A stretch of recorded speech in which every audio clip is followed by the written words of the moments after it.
It's our time. We're going to make some changes on defense. They're spreading us out too far. We're going to put sunshine. The most iconic scene in this entire film, the 3 a.m. run to Gettysburg, the speech in the mist, the moment the team becomes a team never happened, not even close. The real team took a Sunday afternoon tour with a park ranger. The championship game, the film turns into a last-second nail-biter. The real score was 27-0. The villain coach, the crooked referees, the mid-season player ejection, all invented. And Disney rejected the script twice with nearly the same script. This is Remember the Titans, and the real story behind it is wilder than the one on screen. 15 facts. Let's go. Like and subscribe before we start. It helps more than you know.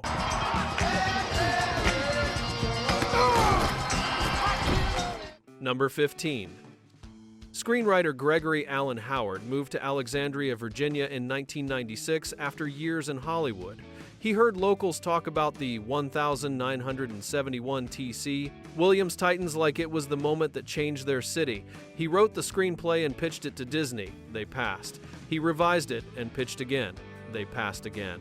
According to producer Chad Oman, the script was submitted to Disney 3 separate times before they finally agreed to make it. What finally changed their minds wasn't the script. It was the late 90s box office proving that inspirational true story sports films could make real money. Disney greenlit it, and the script they approved was almost identical to the one they had rejected twice before. The movie that became one of Disney's most quoted sports films was the same project the studio didn't want unchanged, just Patient.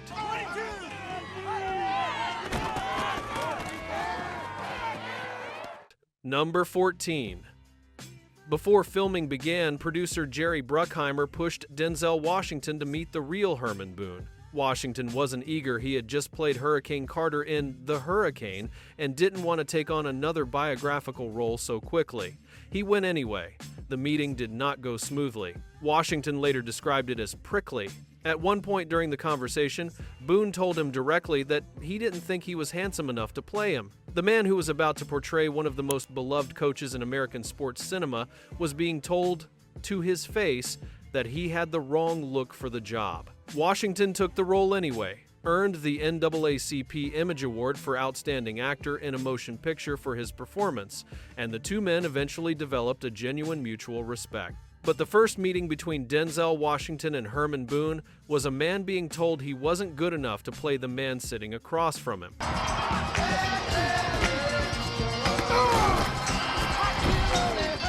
Number 13.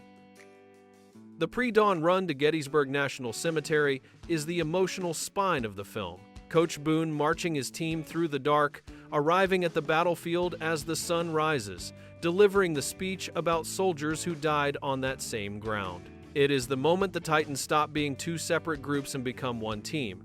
It is also entirely fictional. The real 1971 Titans did visit Gettysburg during their training camp at Gettysburg College. They went on a Sunday. During the day, a National Park Service guide did most of the talking. Coach Boone gave no speech. There was no pre-dawn run, no cemetery, no transformative dawn moment. The team did discuss the Civil War parallels at some level, but the entire dramatic structure that the film builds its emotional turning point around was written by Gregory Allen Howard for the screenplay. The most quoted scene in the film is its biggest invention.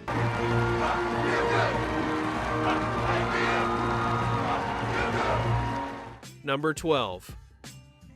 The film's climactic state championship is constructed as a thriller. The Titans trail at halftime. They fight back in the fourth quarter.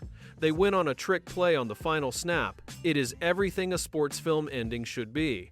It is also nothing like what actually happened. The real 1971 TC Williams Titans won the Virginia State Championship 27-0.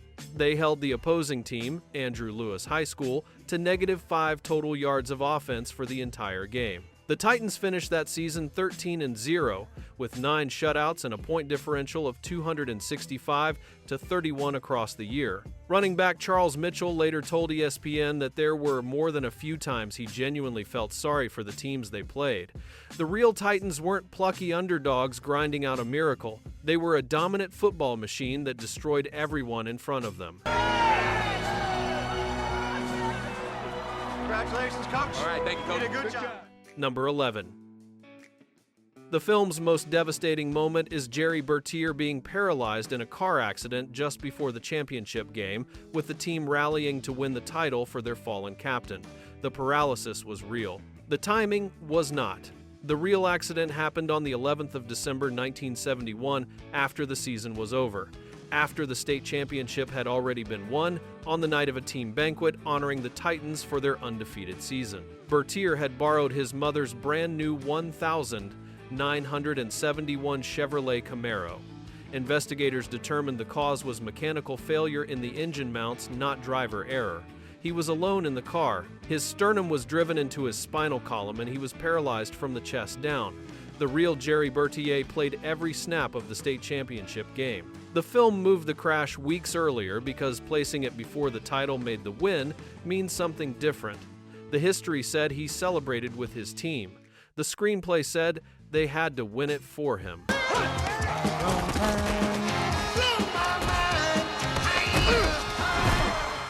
Number 10. After his paralysis, Jerry Bertier did not disappear from athletics. He turned to wheelchair sports almost immediately after the accident and began competing in wheelchair track and field. By 1975, he had won gold medals in both shot put and discus at the U.S. Paralympics, setting state and national records in both events. The man who coached him through that second athletic career was Bill Yost, Coach Yost from the film, who stayed close to Bertier after the accident and used the same relationship they had built around football to train him for something entirely different. The bond the film shows between a coach and his player continued for 9 years after the movie ends. Bertier died in March 1981, age 27, when a drunk driver crossed the center line on Route 20 near Charlottesville and hit his car head-on. His old coach had spent the years between his paralysis and his death helping him become a champion again. Everywhere we go, people want to know, people want to know. Number 9. The scene where vandals throw a brick through Coach Boone's window in the middle of the night is one of the film's clearest depictions of the racism his family faced when they moved into a new neighborhood. In real life, the object thrown through the window was not a brick. It was a toilet. Someone picked up an entire toilet commode and threw it through the window of Herman Boone's home. Disney changed it because the producers felt that depicting a toilet flying through a window would unintentionally turn a horrifying act into something comedic that audiences would laugh rather than feel the weight of it. Boone addressed the decision directly on the DVD commentary. "There wasn't a brick thrown through my window. It was something far more devastating to any human being than a brick could be. I've never gotten over that incident that particular night, because I could never understand how anybody could feel so bad about another human being as to throw a toilet commode through a window. The studio made the scene more dignified for the audience. It made it less true for the man." Ladies and gentlemen, let me introduce to you the 1971 Hall of Fame nominee. Number 8. Embedded quietly inside the film's premise is a fact nobody mentions on screen. TC, Williams High School. The building Coach Boone walks into, the name on every jersey, the symbol the film builds its story around, was named after Thomas Chambliss Williams, who served as superintendent of Alexandria schools from 1933 to 1963. Williams was a staunch opponent of racial integration throughout his entire career. The school that became a symbol of integrated football in America was named after a man who spent his professional life resisting exactly that. Williams had retired before the school opened in 1965, but the naming was a direct honor of his career. The irony is precise. The story of the Titans is set inside a building dedicated to a man who would have opposed hiring Herman Boone on principle. The film doesn't mention it. Most people outside Alexandria have no idea.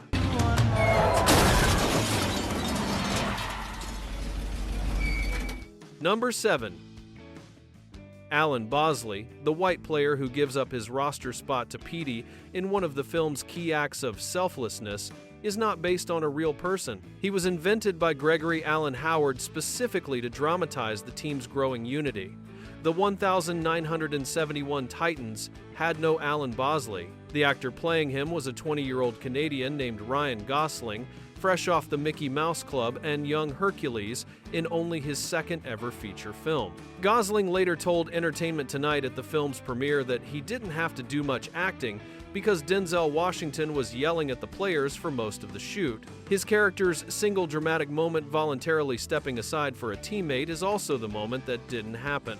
6 years later, Gosling received his first Academy Award nomination for Half Nelson. The anonymous cornerback in the back of the formation in this film is now one of the most recognizable movie stars on Earth. Nobody knew that when they cast a fictional character and handed it to an unknown 20-year-old.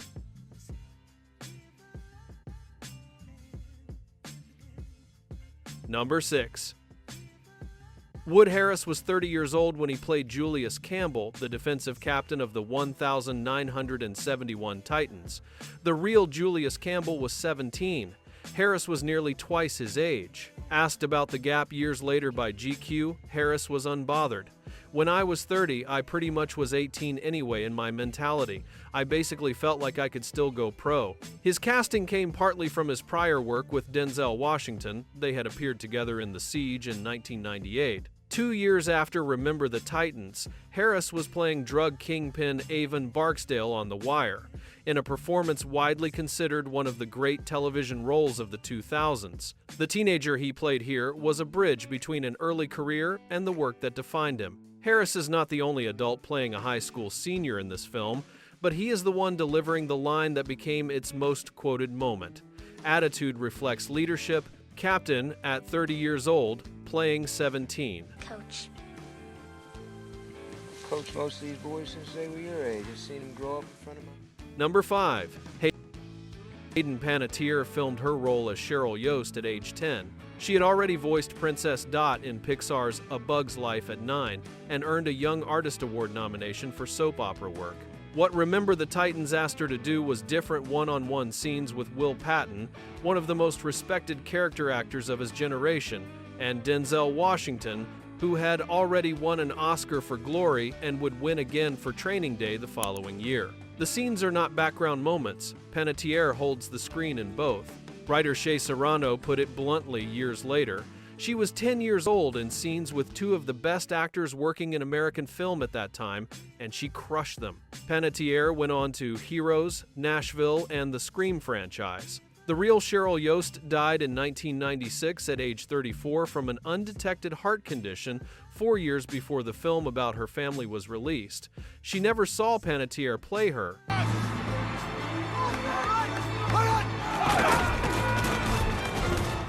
Number 4.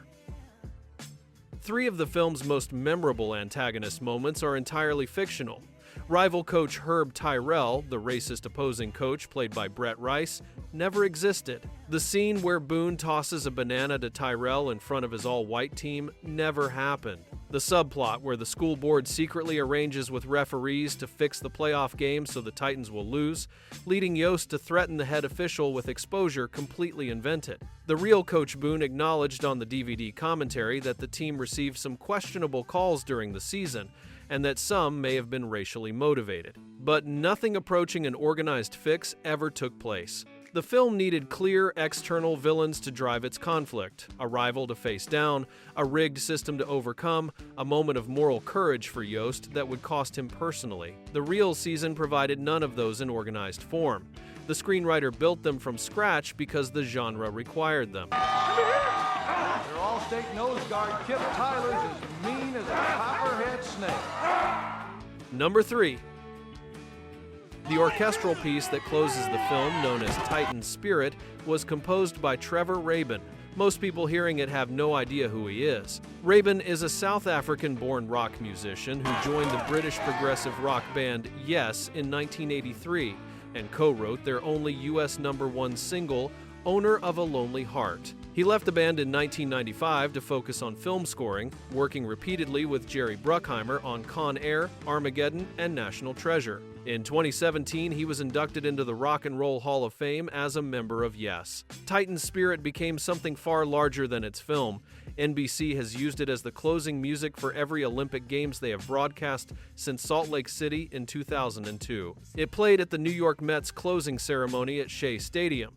It played when the New York Yankees received their 2009 World Series rings. The Washington Capitals played it as Alexander Ovechkin lifted the Stanley Cup in 2018. And in Grant Park, Chicago, on election night 2008, as Barack Obama prepared to give his presidential victory speech, Titan's Spirit was playing live in the crowd. A piece of music written for a Disney sports movie has scored more defining American moments than almost any other piece of music of the last 25 years. Cowards won't tackle. Cowards won't go after fumble. Number 2. Remember, The Titans was produced on a $30 million budget. It opened at number 1 in the United States on the 29th of September 2000, earning $26.6 million in its first weekend and stayed within the top 5 for 6 straight weeks. It finished its worldwide run at $136.8 million, more than 4 times its production cost, with over $115 million of that from the United States alone. The commercial impact reshaped Disney's entire approach to the genre. Before this film, the studio was hesitant about inspirational sports dramas. After it, they spent 15 years making them. The Rookie in 2002, Miracle in 2004, Glory Road and Invincible in 2006, Secretariat in 2010, McFarland, USA in 2015. Critics in 2000 were divided. One called the dialogue corny, cliched, and downright cheesy. Time moved in the film's direction. It is now consistently listed among the greatest sports films ever made. The screenplay Disney rejected twice became the template for everything the studio made in the genre for the next decade and a half.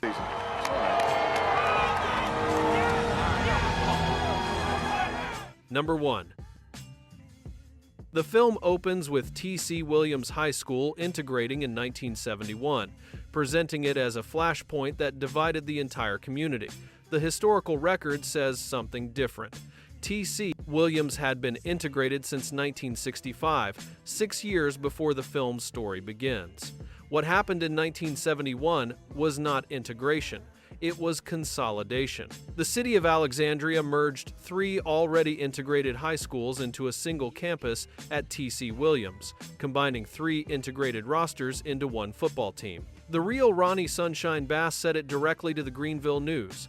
They had a community divided down black and white, and it really wasn't like that in 1971 Alexandria. Patrick Welsh, a teacher at the school and a friend of Bill Yost, told the Washington Post that Disney had taken liberties with the facts, suggesting an overheated atmosphere of racial animosity that simply hadn't existed to the degree the film portrayed. The 1,971 Titans were a real team with a real story, an undefeated season, a championship, a community that did genuinely wrestle with change. But the specific story the film tells about a school integrating for the first time with a community torn apart was built on a premise that the historical record does not support.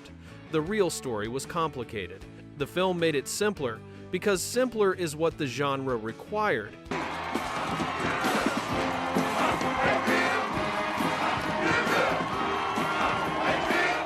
15 facts about Remember the Titans, the speech that never happened, the crash that was moved, the score that ended up at the Olympics, and a presidential election night. If this changed how you see the film, or if you're going to watch it differently, now drop it in the comments. Hit that like button, subscribe, and we'll see you in the next one.